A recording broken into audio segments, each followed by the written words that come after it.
Addison Russell, worse than you thought. Last year Melissa Reidy-Russell, the ex-wife of Cubs shortstop and the mother of his son, detailing years of abuse from Russell. The Cubs placed Russell on administrative leave. Ultimately, Russell agreed to serve without pay. The suspension carries over into 2019 as he will miss the first 29 games of the 2019 season. Kelly Wallace tells Melissa Reidy-Russell's story in painful detail, and it's even worse than we knew before. There were other violent acts, threats of violence and what sounds like pervasive emotional abuse and manipulation. That all was in addition to Russell's serial philandering and lying and his habit of saying that his wife, somehow, made him act that way and was responsible for her own abuse. Taken together, Russell comes off as an utterly horrifying figure who put his wife through a terrible few years. But that's not all that has come out about Russell in the past 24 hours. Mallory Engstrom also has a child with Russell. Indeed, their daughter, conceived and born while Russell was engaged to Reidy-Russell, was born before Russell's and Reidy-Russell's son. Russell is a largely absent father who has attempted to get out of his financial responsibilities to his daughter. Engstrom says, "I've never once been able to rely on my daughter's father to care for her in a time of need or while I am working." She adds that Russell once paid his child support with $600 worth of quarters and dollar bills despite the fact that he has made millions playing baseball. Russell, upon the announcement of his suspension last month, issued a prepared statement detailing the steps he was taking to get therapy and own up for his past acts. He also said he was accepting Major League Baseball's punishment. That statement did not offer up any details, or course. And Russell had no choice in the punishment, so it's not like he should be given kudos for accepting it. Either way, the question is no longer what should Major League Baseball do about Addison Russell. The league has acted. Now the questions are, A. Did Major League Baseball have all of the facts when they acted? B. If so, was 40 games a big enough penalty? And, C. Why are the Cubs sticking with such a terrible human being when they are under no obligation to do so? Another question, why should any Cubs fan continue to support the team as long as person like that is employed by them? They're under no obligation to do so either, you know.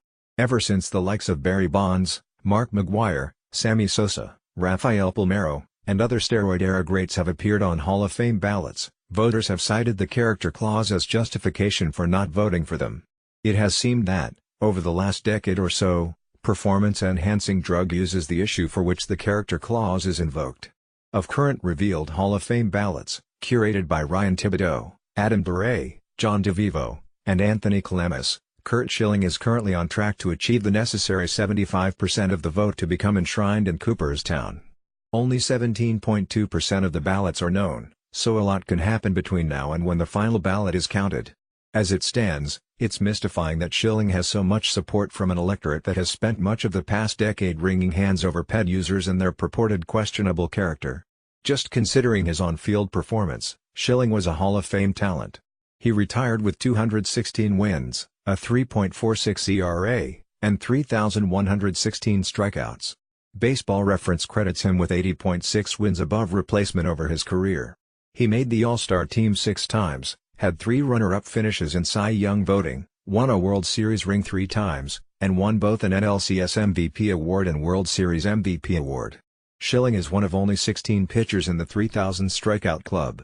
As his awards illustrate, he was incredible in the postseason, boasting a 2.23 ERA with 120 strikeouts and 25 walks across 133 1/3 innings. Of his 19 postseason starts, Schilling reached at least the 6th inning in 17 of them and allowed 2 or fewer runs in 15 of them.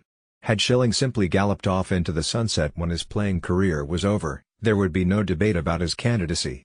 But in the time since he's retired, Schilling has become very vocal about political issues both relating to and not relating to baseball. Once a broadcaster for ESPN, after expressing anti-transgender sentiment, he later doubled down in a blog post. Schilling also tweeted his support of violence against journalists. "Okay, so much awesome here." On top of an image of a man wearing a shirt which read, "Rope. Tree. Journalist. Some assembly required." If nothing else, the anti-journalist sentiment should have hit home for voters since they themselves are journalists.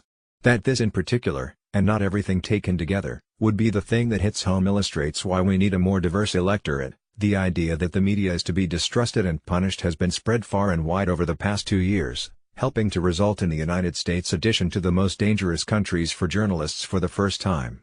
These aren't just jokes, as Schilling claimed, when one has a sizable platform. as he does. Schilling has over 240,000 Twitter followers and hosts a podcast for Breitbart. Is this really someone Major League Baseball would want to honor and forever enshrine? The Hall of Fame describes the criterion voters use in consideration of players on the ballot. Voting shall be based upon the player's record, playing ability, integrity, sportsmanship, character and contribution to the teams on which the player played. Moral issues are difficult to quantify, but most reasonable people would agree that using performance-enhancing drugs falls much further down on the list of offenses than transphobia, Islamophobia, general xenophobia, and supporting violence against journalists. That baseball journalists willingly overlook Schilling's character is disheartening.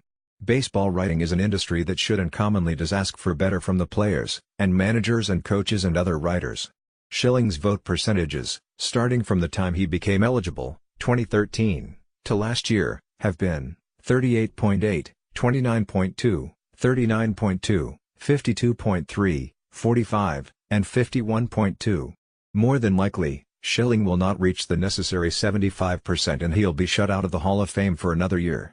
But even if his vote total comes in around 50%, as it has the past 3 years, that's still way too much support and it reflects badly on the electorate. That is especially true considering writers every year have complained about a crowded ballot and being limited to only 10 votes per ballot.